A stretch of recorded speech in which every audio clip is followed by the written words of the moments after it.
Next, o banco digital que faz acontecer. Olá, boa noite. Boa noite. O golpe da falsa central telefônica continua fazendo vítimas. Os golpistas se aproveitam do uso cada vez mais frequente de plataformas e aplicativos bancários para enganar os clientes e ter acesso a senhas confidenciais. Com os dados, os criminosos pedem empréstimos, fazem compras e transferências via Pix. As centrais clandestinas possuem até aquela musiquinha de espera para dar credibilidade ao esquema. Uma das vítimas é esta mulher que prefere não se identificar. Ela foi enganada por um homem que, em várias ligações telefônicas, se passou por um funcionário do banco onde é correntista. O falso bancário queria saber se a cliente tinha solicitado um empréstimo e pediu a confirmação de alguns dados. Ela não percebeu a fraude. Depois, o homem disse que ela deveria, por questão de segurança, trocar a senha de acesso à conta em um caixa eletrônico imediatamente, usando um código fornecido por ele. Eu utilizei o código que foi dado e foi alterada essa senha. E aí, no mesmo instante, eu inseri o cartão novamente e quando eu já inseri o cartão, a senha já estava bloqueada. O golpista conseguiu fazer um empréstimo com os dados da vítima e transferiu via Pix R$ 5.300 para uma outra conta. Eu fui ver e o banco havia aprovado um empréstimo na minha conta no valor de um pouco mais de R$5.000, para eu pagar em 48 parcelas, dando um total mais ou menos de R$16.000. Qualquer pessoa pode ser vítima do golpe da falsa central. Por isso as autoridades alertam. Ao receber uma ligação suspeita, desconfie e não forneça qualquer dado pessoal a quem estiver do outro lado da linha. Se possível, vá diretamente ao banco ou ligue para falar com o gerente. Todo golpe eletrônico ele acaba sendo praticado por um indivíduo que detém algum conhecimento e uma malícia e também pela vulnerabilidade da vítima. E na maioria das vezes ele é praticado quando? Na urgência. O criminoso sempre tem pressa, porque na pressa a gente acaba às vezes se atropelando, não pensa muito. Segundo a polícia, muitas pessoas são presas diariamente por envolvimento nesse tipo de crime. São milhares e milhares de pessoas que se dedicam todos os dias a praticar esse tipo de crime pelo telefone e pela internet. Não há uma quadrilha específica, não. São diversas pessoas de vários estados, né? O crime não reconhece fronteiras. A vítima espera que o banco cancele a cobrança do empréstimo e devolva a ela o dinheiro debitado da conta. Meu nome vai sujar, isso é certo, porque eu não vou pagar uma coisa que eu não fiz. Veja agora outros destaques do dia. Desemprego diminui e serviço informal cresce mais que trabalho com carteira assinada. Empresário nega ter financiado divulgação de notícias falsas. E presidente da CPI marca a votação do relatório final para 20 de outubro. Pelé recebe alta e deixa o hospital em São Paulo. E na série especial, a escalada dos preços obriga o brasileiro a mudar os hábitos, entre eles o de comer carne.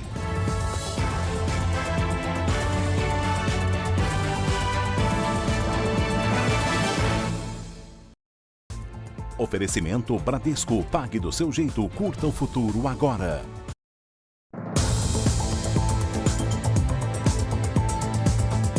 Em Anápolis, interior de Goiás, a polícia montou uma força-tarefa para ouvir todas as possíveis vítimas de um ginecologista. Até agora, 41 mulheres formalizaram denúncia. Ele é suspeito de abusar sexualmente das pacientes durante as consultas. Kathleen faz questão de mostrar o rosto. Ela conta que o abuso teria acontecido quando tinha apenas 12 anos. Era a primeira consulta com um ginecologista. Eu fui fazer uma consulta de rotina com a minha mãe. Ela entrou comigo no consultório, a gente fez a examinação, depois ele pediu para ela sair. E aí levantou e colocou minha mão na parte íntima dele. Ela só teve coragem de denunciar agora, aos 20 anos, depois de ver relatos de outras vítimas.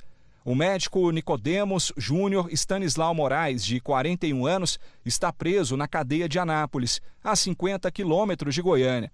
Ele é suspeito de abusar sexualmente das pacientes durante as consultas. O advogado de defesa nega. A defesa entende que talvez possa estar acontecendo um equívoco por parte das pacientes. tendo em vista que um médico ginecologista tem que ter um cuidado maior nessa inspeção com a paciente.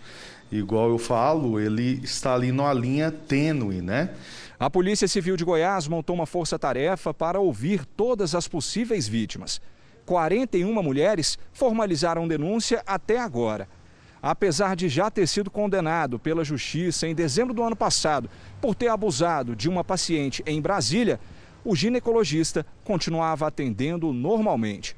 Além de toques inapropriados, pacientes relatam que o médico tinha o hábito de usar palavras chulas e fazer abordagens fora do consultório.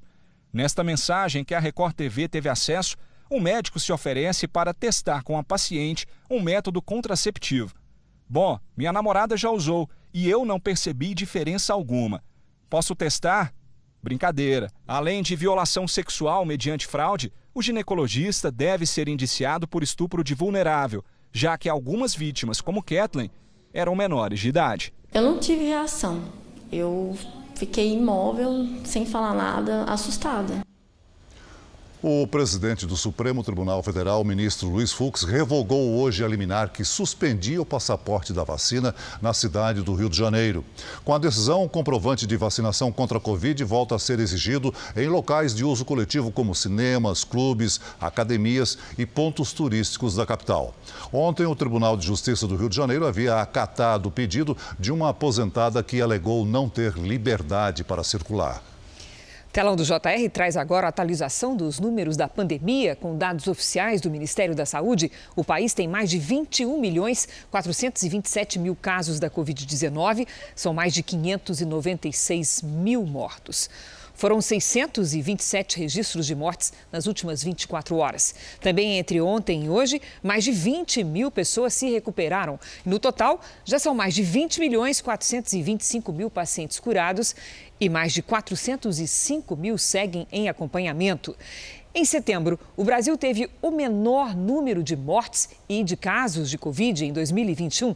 Neste mês, foram 16.336 mortes no mês de setembro e 650.203 casos, segundo dados do Conselho Nacional de Secretários de Saúde.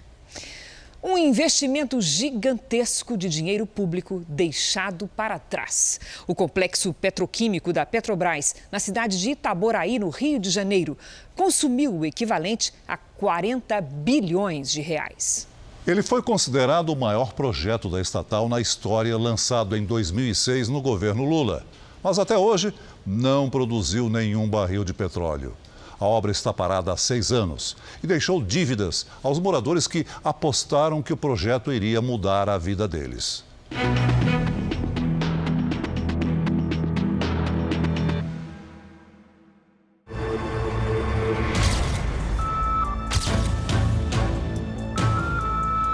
Essa obra prometeu um futuro.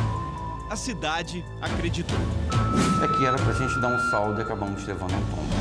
Comperj, um dos maiores complexos petroquímicos do mundo, não foi concluído.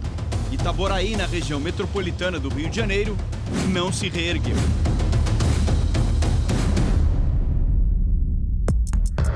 Foi o maior projeto da Petrobras. Anunciado em 2006, a obra bilionária teria impactos na economia da região e em todo o estado. O Comperj ampliaria a capacidade de refino de petróleo da companhia, 150 mil barris por dia. As atividades desenvolvidas lá atrairiam dezenas de empresas do setor. Projeções ambiciosas, 200 mil empregos diretos e a estimativa de que a população da cidade chegasse a 1 milhão de habitantes, 5 vezes mais. A expectativa era muito grande, então você tinha 2 alternativas. Ou você investia e conseguia acompanhar o crescimento, ou você ia ser engolido. Ricardo já vendeu picolé na rua. Foi comerciante e virou empresário ao abrir uma gráfica quando o Comperj chegou. Eu tinha, em média, 6 a 7 funcionários.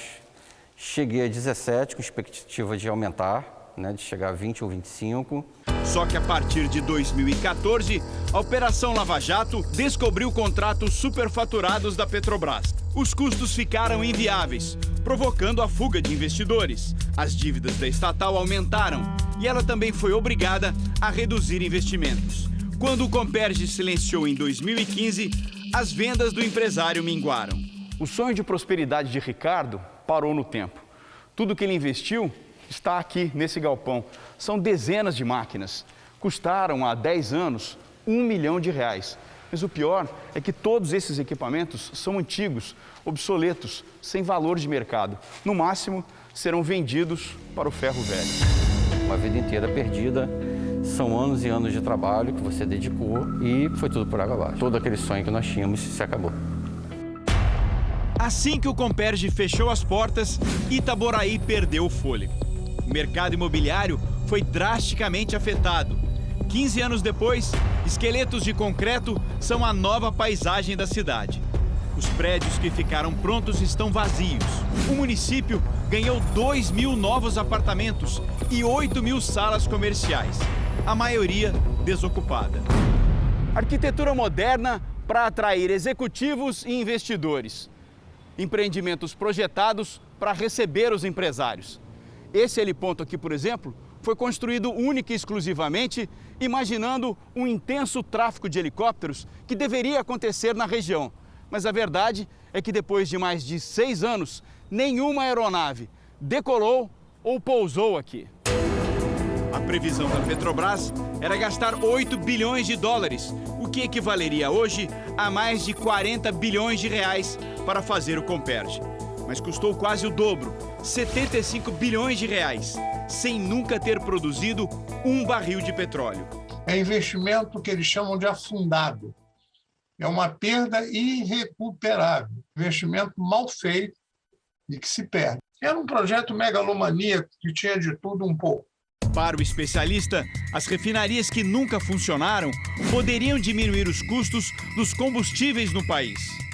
Nós importamos muito dos Estados Unidos esses derivados e somos obrigados a pagar o preço cobrado nos Estados Unidos. O Comperj funcionando aliviaria a pressão do preço dos combustíveis e daria outras alternativas da tecnologia petroquímica. Uma nova promessa tenta salvar parte do investimento. A saída anunciada recentemente é usar a estrutura para processar gás natural extraído da bacia de Campos. Por enquanto, apenas protocolos de intenções foram assinados. A novidade já mudou o ânimo de João Batista, que perdeu R$1,5 milhão de reais com o fechamento do Comperj. Ele tinha uma escola técnica profissionalizante para 600 alunos. Foi muito difícil, né? Inclusive por conta eu tive que fazer uma demissão em massa dos professores, dos docentes, das secretárias. Triste, né? Muito triste com a realidade, né? É um recomeço modesto. O novo espaço é menor, mas João Batista aposta no novo Comperj para encher a escola de alunos. Esperança, né? Crescimento, voltar ativa novamente, propor empregos. Quero vencer. A Petrobras informou que o protocolo de intenções assinado com o governo do estado, com a Prefeitura de Itaboraí e com a Federação de Indústrias do Rio de Janeiro deverá criar condições para atrair empresas ao polo industrial deixado pelo Comperj e que as indústrias poderão usar a infraestrutura e os insumos disponíveis. Quem gosta de reality show e de música tem um programa imperdível nesse domingo às 6 da tarde. A estreia da segunda temporada do Canta Comigo, Tim. O tio tá on. Me chamou do quê? Tio. O meu espírito de adolescente, de criança, esse continua firme e forte. O Canta Comigo Tim volta com a apresentação de Rodrigo Faro. Você tem 11 anos e você é 11 coisas. Sim, 11 E nos bastidores, Ticiane Pinheiro conta as histórias desses pequenos, grandes cantores. Pacote completo. Os 100 jurados formam um painel ainda mais animado. Que carioca, tá uma delícia! E no palco, são crianças e adolescentes, cheios de sonho e de talento. A segunda temporada do reality show foi apresentada hoje em uma coletiva virtual. É um divertimento garantido para quem assistir nas noites de domingo, Canta Comigo Tim. Essa galera, esses garotos e garotas, eles Eles arrasam realmente. Nessa segunda edição, foram 3.000 inscritos. Desses, 88 foram selecionados. A maioria veio de fora de São Paulo. São talentos do Brasil inteiro, que vão mostrar para os 100 jurados e para todo o país um repertório bem variado e cheio de brasilidade. Tem pessoas que nunca estiveram ali na televisão e de repente elas se apresentam para 100 jurados, então a emoção corre assim, sabe? Você vê que a criança tá ali sorrindo, o olhinho brilhando e é muito, muito bacana. Se depender do nível dos participantes, o sucesso da segunda temporada do Canta Comigo Tim deve ser igual ou ainda maior que o da primeira edição. Mais uma vez, os cuidados contra a Covid-19 foram rigorosos. Entre gravações e ensaios, foram feitos cerca de 2.500 testes. Já ganhou nosso coração, né, gente? O Canta Comigo Tim vai encher os domingos de música e emoção. Você quer se divertir, você quer se emocionar, você quer ouvir uma boa música, não Canta Comigo Tim. Então, espero todos vocês domingo, a partir das 6 da tarde. Um programa incrível e completo para vocês. Emoção garantida. A segunda temporada do Canta Comigo Tim estreia neste domingo às 6 da tarde. E você, se você está ansioso para saber como é que vai funcionar o programa, onde é que se sabe tudo com antecedência? É no portal R7, que tem os bastidores, os jurados e as novidades desta edição. Veja daqui a pouco, taxa de desemprego cai e o trabalho informal sobe. E na série especial, a alta nos preços faz o brasileiro substituir produtos. Carne vermelha, por exemplo, virou item de luxo.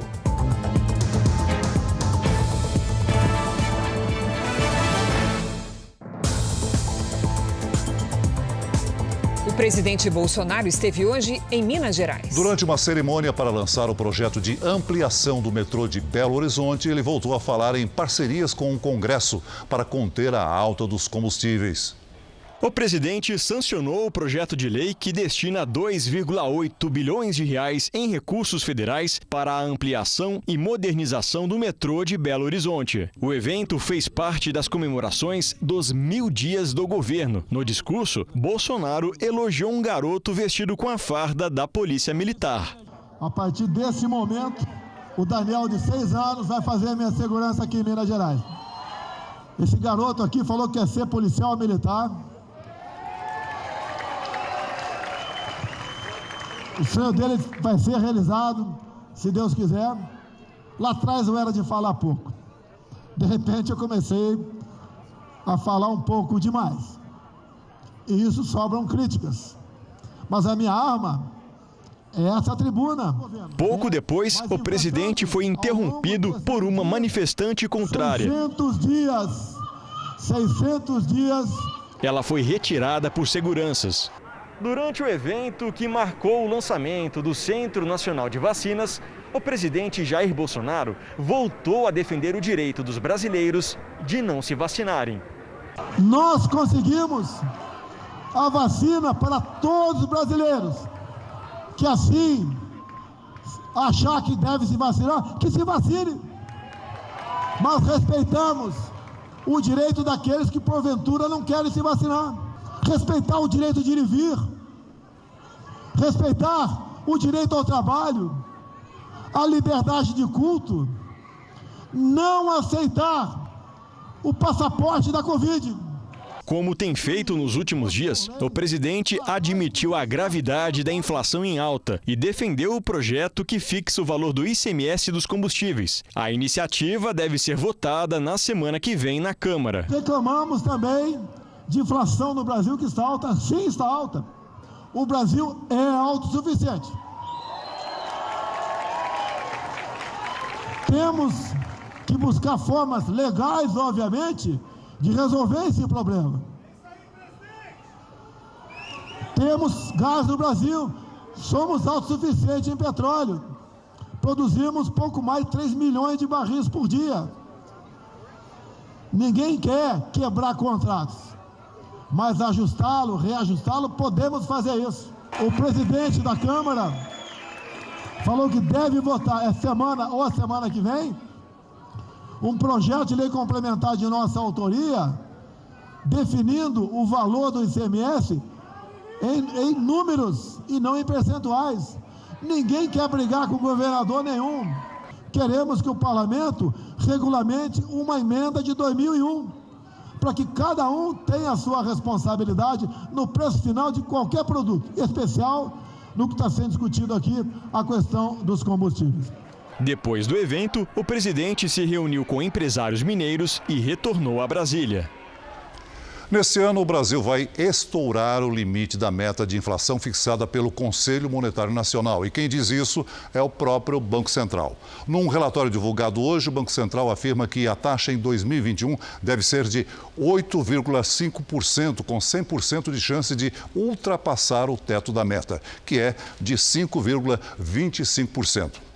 Motivos para isso: aumento no preço dos produtos vendidos para o exterior, principalmente para a China, crise da energia elétrica e recuperação da economia. No mesmo relatório, a previsão para o crescimento do PIB, ou seja, da soma de todos os serviços e bens produzidos no país, é de 4,7%. E a taxa básica de juros, a Selic, deve continuar subindo e encerrar o ano em 8,25%. Veja a seguir, depois de um mês internado, Pelé deixa o hospital. E na série especial, com os preços lá em cima, o brasileiro tem de usar a criatividade para colocar comida na mesa.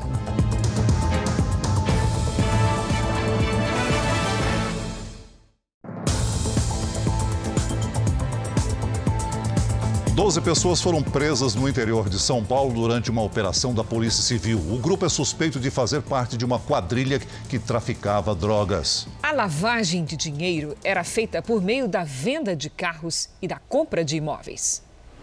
Há 2 anos, a polícia investigava a quadrilha. E foi assim que conseguiu identificar os líderes do grupo, os laranjas e também quem ajudava a esconder o dinheiro da venda de drogas. A organização agia no interior de São Paulo, na região de Campinas, a 100 quilômetros da capital, e nas cidades de Americana, Mogi Guaçu, Mojimirim, Estiva Gerbe, Piracicaba e Limeira. Com essas informações, os policiais do Departamento Estadual de Investigações Criminais de São Paulo cumpriram hoje mandados de prisão e busca e apreensão. Logramos deter 12 indivíduos. Os alvos principais tiveram contra eles expedidos mandados de prisão preventiva recentemente e por isso já tinham empreendido fuga. Não conseguimos localizá-los, mas conseguimos prender o escalão mediano e os outros indivíduos. Segundo as investigações, a lavagem do dinheiro do crime era feita de 2 maneiras: em lojas que vendiam veículos e com a compra de imóveis. Só que tudo ficava em nome de parentes e amigos dos traficantes. Um dos presos hoje, que foi encontrado em uma residência de alto padrão, com lustres, lagos, piscina. Ao ser questionado, ele disse que era desempregado e que não trabalhava há muito tempo e sua profissão anterior era pedreiro. Ainda com os suspeitos foram encontrados carros, drogas, dinheiro e armas.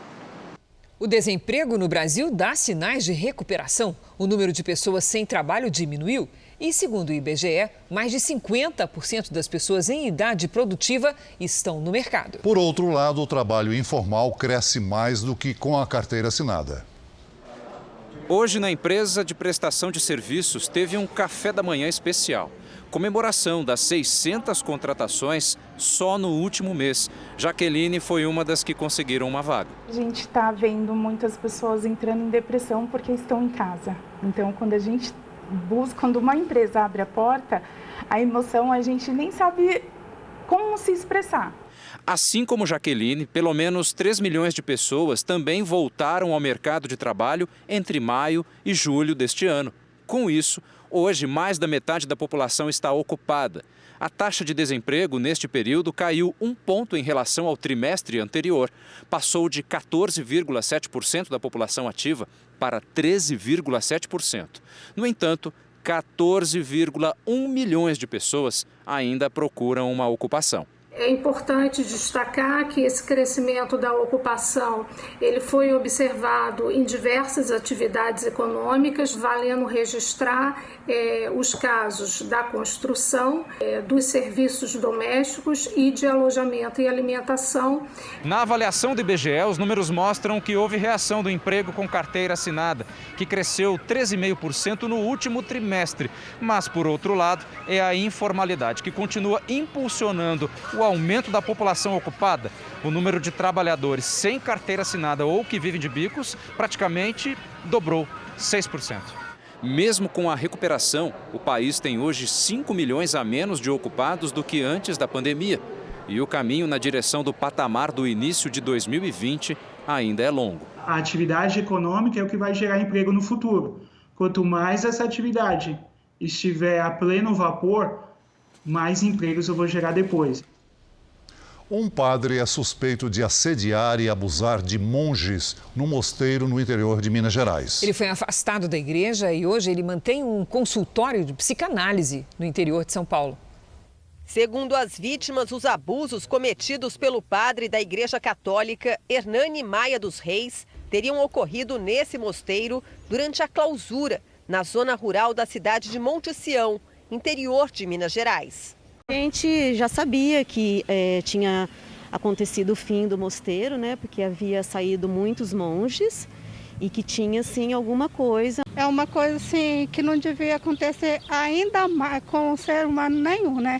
Mas ainda mais tratando de uma pessoa religiosa, né? Ao menos 19 vítimas acusam o padre de crimes sexuais e assédio moral entre o período de 2011 e 2018. Alguns dos abusos teriam acontecido durante sessões de psicanálise. Ele atendia os monges e direcionava as consultas para a sexualidade dos pacientes. O padre Hernani dos Reis só foi afastado da Igreja Católica em 2018, após ele mesmo pedir para sair do mosteiro por motivo de crise vocacional. Para esse psicanalista, esse comportamento pode gerar mais acobertamentos. Existe um lado que diz assim, vamos encobrir, e o outro lado que diz, não, isso é tão sujo, isso é tão difícil de aceitar que eu não quero saber. E aí a coisa tende a se multiplicar, a coisa tende a ser entendida assim como um caso isolado. É uma loucura que acontece de vez em quando nas pessoas, ou seja, a gente deixa de questionar os motivos, os processos, as razões pelas quais isso efetivamente acontece. Quando o padre Hernani se afastou do mosteiro, as vítimas se mobilizaram e denunciaram os abusos. O Jornal da Record procurou pelo padre na cidade de Franca, interior de São Paulo, onde ele tem um consultório de psicanálise. Mas em 2 tentativas, Hernani dos Reis não foi encontrado. A polícia de Santa Maria, no Rio Grande do Sul, indiciou 2 freiras por suposta prática de tortura, racismo e maus tratos. As denúncias são investigadas desde 2019. Os crimes teriam acontecido nesse lar de idosas, um dos maiores do Brasil, e teriam sido praticados contra as internas. Uma deficiente teria sido derrubada da cadeira de rodas. Numa outra acusação, as religiosas teriam impedido uma mulher de participar de um evento por ela ser negra. A direção do lar das vovozinhas disse que as 2 foram afastadas. O advogado que as defende afirma que vai provar a inocência delas na justiça. A CPI da pandemia ouviu hoje o empresário Otávio Facuri. Ele negou que tenha financiado notícias falsas na internet. O empresário chegou com habeas corpus do Supremo Tribunal Federal, mas respondeu a todas as perguntas. Otávio Facuri teve os sigilos fiscal, bancário e telemático quebrados pela CPI da pandemia. Ele negou financiar a divulgação de notícias falsas. Foi acusado injustamente e caluniado como propagador de fake news, sem jamais ter produzido uma única notícia falsa. O empresário foi confrontado pelo senador Fabiano Contarato por uma postagem antiga considerada homofóbica. Otávio Facuri se desculpou. Mesmo assim, a CPI encaminhou o caso à Polícia do Senado e ao Ministério Público para apurar a ocorrência de eventual crime de homofobia. Facuri é vice-presidente do Instituto Força Brasil. Segundo os senadores que comandam a CPI, o Instituto teria tentado intermediar a venda de vacinas entre o Ministério da Saúde e a empresa Davat Medical Supply. O empresário afirmou que financiou o Instituto, mas que não tem poder de decisão. Respeitosamente, qual é a sua relação, senhor Otávio Facuri, com o coronel Elcio Bruno de Almeida, presidente do Instituto Força Brasil? Isso é importante para a investigação. O coronel Elcio Bruno, Coronel Elcio Bruno de Almeida é um amigo pessoal, que eu já o conhecia antes. No Instituto Força Brasil, eu assumi uma função institucional sem poderes deliberativos, apenas como filântropo que ajudou a iniciação do Instituto e... O senhor patrocinava e o senhor fez... Eu ajudei o custeio para alugar um escritório, para começar a contratar advogados. Facuri também é investigado pela Polícia Federal no inquérito que apura o financiamento de atos antidemocráticos que aconteceram ano passado. A previsão é que semana que vem seja a última de depoimentos na CPI. A comissão vai voltar ao caso da Prevent Senior, ouvindo um médico que trabalhou na empresa. A CPI também vai ouvir o diretor-presidente da Agência Nacional de Saúde Suplementar, Paulo Rebelo. O relatório deve ser apresentado no dia 19 e votado no dia seguinte. Hoje, a Polícia Federal, a Receita Federal e o Ministério Público fizeram uma operação na Global Gestão em Saúde, empresa que é investigada pela CPI. Ela é de Francisco Maximiano, que também é dono da Precisa Medicamentos. As buscas e apreensões aconteceram em São Paulo e Minas Gerais. Vamos agora com a opinião de Augusto Nunes. Boa noite, Augusto. Boa noite, Cris. Boa noite, Celso. Boa noite a você que nos acompanha. Uma frase repetida no Brasil com lastimável frequência, "Você sabe com quem está falando?", ganhou uma nova versão na CPI da pandemia. Aspas. "Me respeite, eu sou um senador da República." Fecha aspas. É o que dizem integrantes da bancada majoritária da comissão a qualquer depoente que declare ou faça alguma coisa que os desagrade. Nesta quarta-feira, por exemplo, o presidente da CPI, Omar Aziz, irritou-se com a opinião de um empresário e sentenciou, aspas, "Você é um negacionista que matou milhares de pessoas." Fecha aspas. Nesta quinta, Aziz alvejou outro empresário. Aspas. "Você tem ódio no coração, rapaz." Fecha aspas. Segundo a Constituição, um senador é essencialmente um funcionário público. Assim, o depoente agredido verbalmente poderia retrucar com a seguinte verdade. Aspas. "Me respeite também. Eu sou um dos pagadores de impostos e é esse o dinheiro que garante o salário e os benefícios recebidos pelo senhor." Fecha aspas. Quem ocupa esse cargo tem direito a R$165 mil por mês, mas só o salário de 34 mil é tributado. Vamos ver como está a imunização pelo Brasil. Nas últimas 24 horas, somadas as aplicações da primeira, segunda e terceira doses, mais de 2.793.000 pessoas receberam a vacina contra o coronavírus. E hoje, o Brasil tem mais de 146 milhões de vacinados com a primeira dose e mais de 91 milhões de pessoas que completaram a imunização.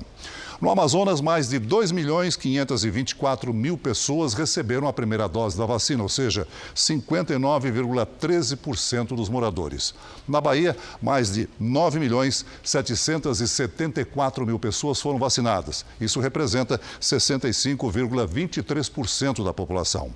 No Rio Grande do Sul, mais de 8 milhões dos habitantes tomaram a primeira dose do imunizante. Isso equivale a 71,47% dos moradores. E em São Paulo, mais de 36.856.000 pessoas receberam a primeira dose da vacina, ou seja, 79% da população.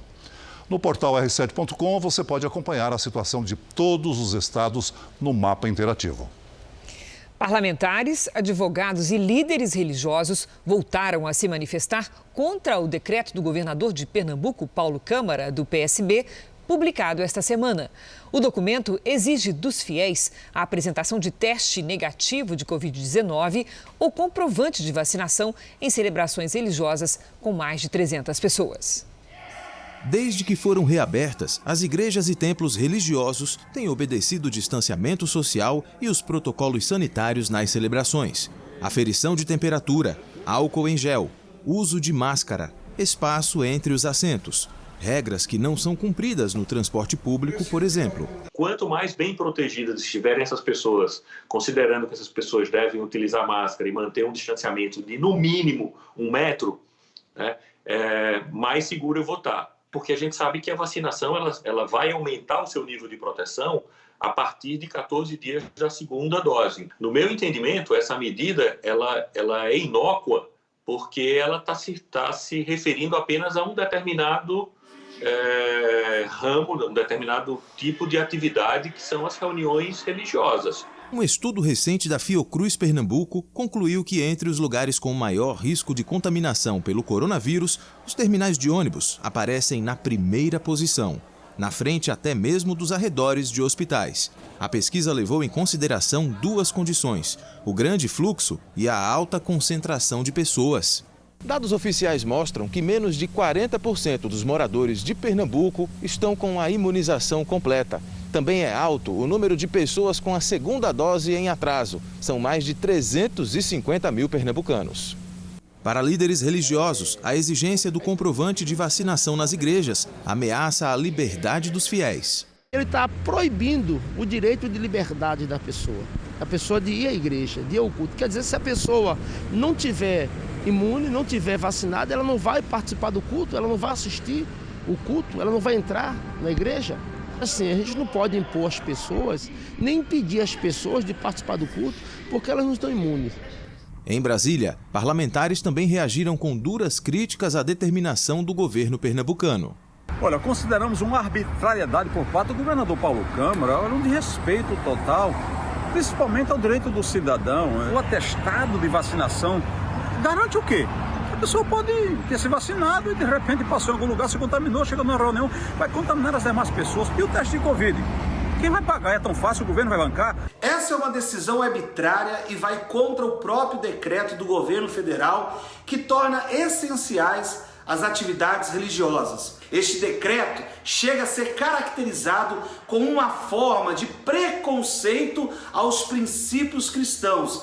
O Grupo de Estudos Constitucionais e Legislativos do Instituto Brasileiro de Direito e Religião emitiu um parecer sobre a inconstitucionalidade do decreto. O texto afirma que as liberdades de crença, religiosa e de consciência, instituídas constitucionalmente, estão a ponto de serem atropeladas por um decreto que não atende critérios de razoabilidade e proporcionalidade, já que coloca a liberdade de crença e liberdade religiosa como dependentes de escolha e oportunidade da vacinação.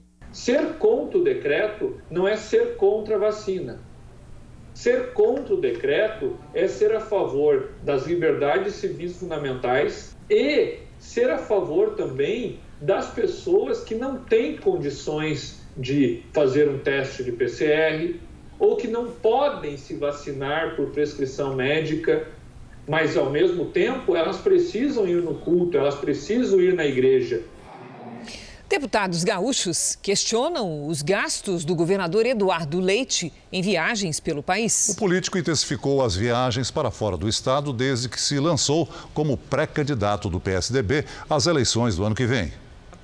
No último dia 20, Eduardo Leite lançou em Brasília a campanha para as prévias do PSDB. Ele pretende ser candidato a presidente no ano que vem. O governador tem intensificado as viagens pelo Brasil. Foram mais de 15 desde a metade do ano, o que levantou dúvidas entre a população gaúcha sobre até que ponto a agenda de Eduardo Leite interessa ao Rio Grande do Sul. Eu acredito que ele não possa pegar dinheiro do caixa do governo para fazer campanha. Integrantes do Legislativo enviaram um ofício ao governador questionando a origem do dinheiro utilizado nessas viagens, mas ainda não obtiveram resposta. De acordo com esse cientista político, mandatários que têm interesses eleitorais costumam acelerar as viagens conforme as eleições se aproximam. Ele ir a Brasília ou mesmo a São Paulo, outros estados, não tem problema, desde que seja numa representação oficial do estado.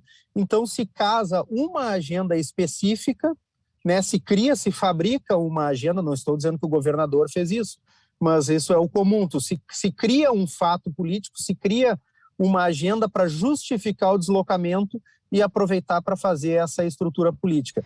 Em julho, Eduardo Leite se encontrou com filiados do partido em Alagoas. Em agosto, esteve na capital paulista para um debate e também participou de um ato político em Pernambuco. Além disso, viajou a Brasília para um evento da União dos Vereadores. Em setembro, esteve no Paraná para uma conferência do PSDB. Eu penso que a partir desse momento, se ele tem uma agenda dupla, ele deve optar se ele é candidato ou se ele é gestor.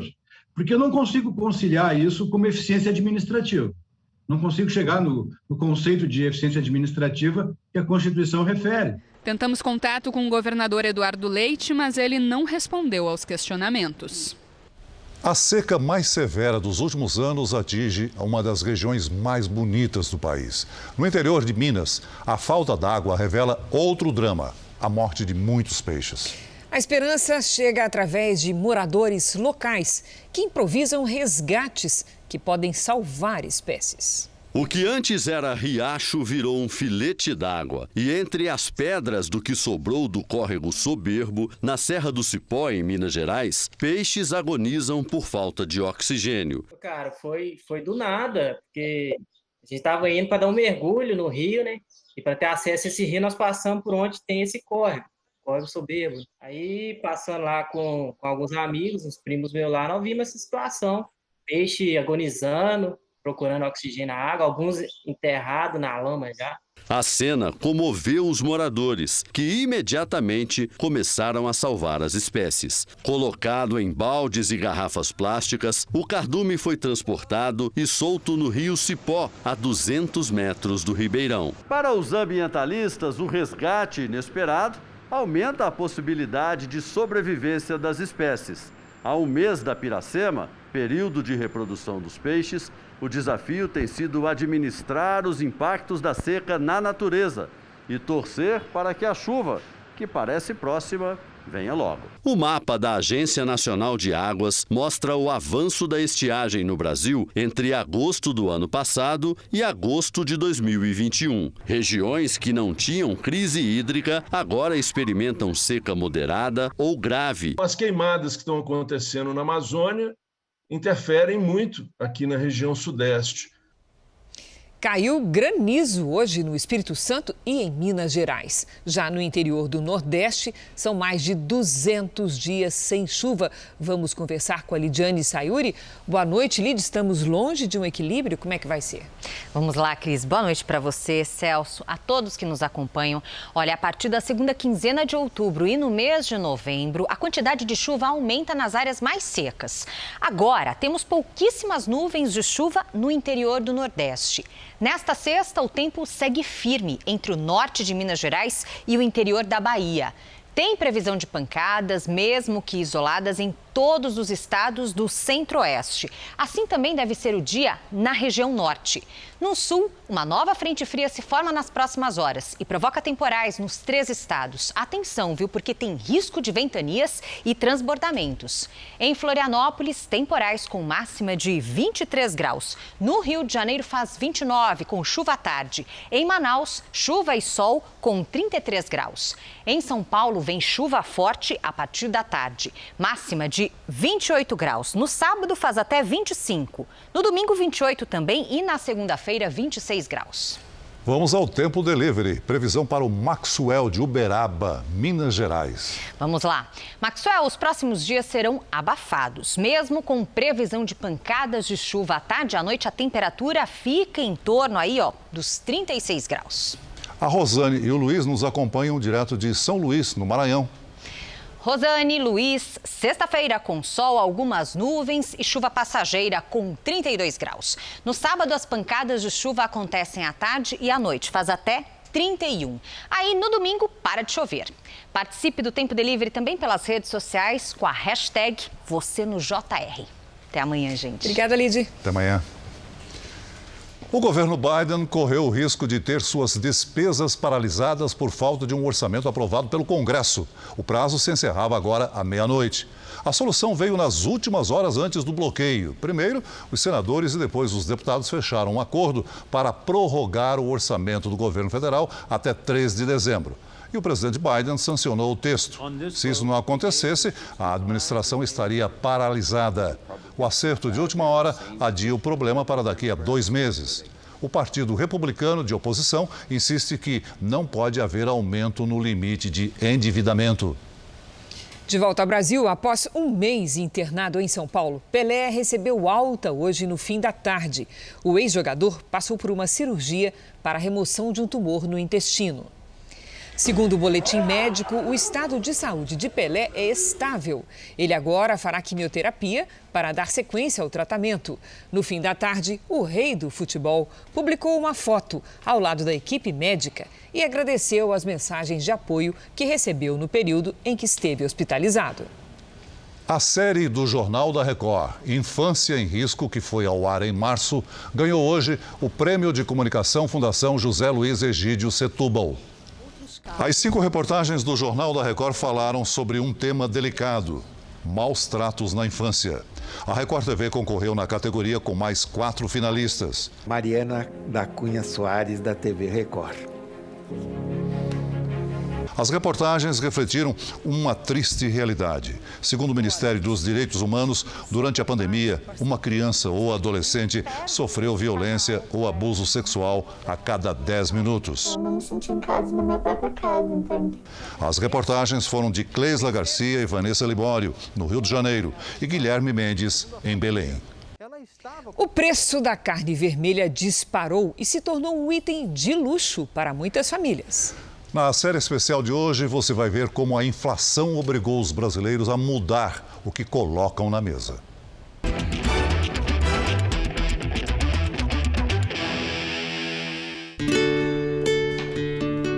Na periferia de São Paulo, a casa simples onde Dona Neuza mora é também um lugar onde ela passa horas trabalhando duro na máquina de costura. A aposentada é vizinha ao açougue do seu Inhaúma, mas já faz meses que o pouco dinheiro que recebe não permite uma ida ao vizinho. Como é que é para a senhora não poder levar uma coisa que a senhora gosta tanto de botar na mesa? É muito triste, é constrangimento de eu não poder comer o que eu gosto. Na cozinha, a costureira se lembra de outros tempos. Tinha verdura, tinha fruta, tinha carne, bife acebolado, sabe? Eu não ficava sem uma mistura boa. Época bem diferente do almoço de hoje. Hoje eu estou preparando um arroz, um feijão e 2 ovos que tem ali. E só tem 2. É só o que a senhora tem para mistura hoje? Só o que eu tenho para hoje. Mas nem isso é garantia para amanhã. E para o almoço de amanhã, Dona Neuza? O almoço de amanhã vai ser a mesma coisa. Um arrozinho, um feijão e ainda vou comprar o ovo ainda. Depende do que eu trabalhar ali, se eu ganhar 10, 15 reais costurando, fazendo conserto. A dificuldade que Dona Neuza tem para colocar carne na mesa é também realidade de outros clientes antigos do seu Inhaúma. Hoje a dificuldade está tão grande que eles mal compram a mistura do dia a dia. E sim aqueles produtos mais baratos que nós temos para vender. Leva muito acém com osso, pé de frango, são as mercadorias mais baratas que tem, que o pessoal mais leva. Nos últimos meses, o movimento do açougue despencou e funcionários tiveram que ser demitidos. O preço da carne tem subido quase toda semana. Então você faz a placa hoje, sabendo que amanhã você vai ter que tirar. Porque para nós também adquirirmos o produto está difícil, porque sobe todos os dias. Tudo mais barato, vai pessoal! O brasileiro tem comprometido cada vez mais o orçamento com itens essenciais, como a comida que coloca na mesa. Realmente é um absurdo de caro. Caríssimo. Cada dia está mais caro.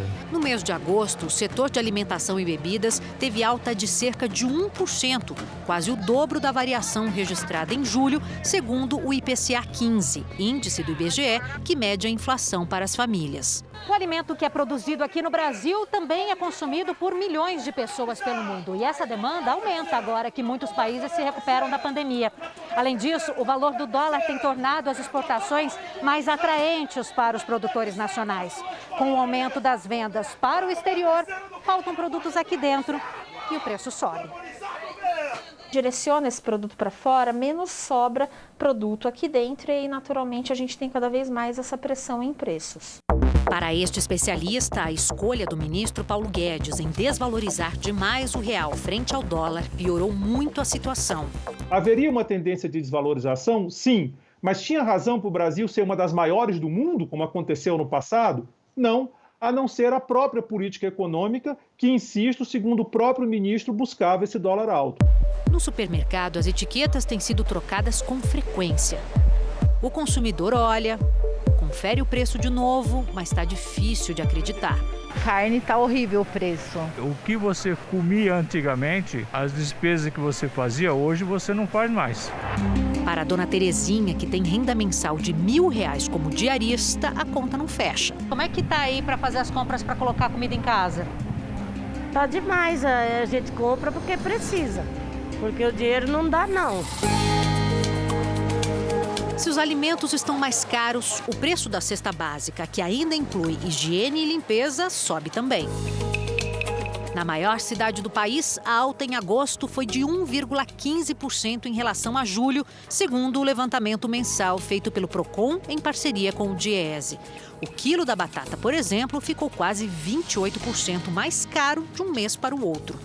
Eu estou fazendo substituição, então a gente procura produtos de uma marca não tão conhecida, mas que são boas também, que a gente possa usar. O ganha-pão da família Silva ficou parado 1 ano e meio na garagem. O jeito foi se virar. Graças a Deus tivemos uma oportunidade, né, que o Adriano foi trabalhar com um amigo nosso, que tem uma distribuidora de frutas. Foi a porta que abriu pra gente naquele momento e o que livrou a gente do colapso. As contas se acumularam e agora, com alta nos preços, está ainda mais difícil honrar os compromissos. Nós estamos reorganizando a nossa vida financeira. A questão da alta dos preços tem contribuído para que isso dificulte um pouco mais, né? Encher a geladeira ficou mais difícil ainda.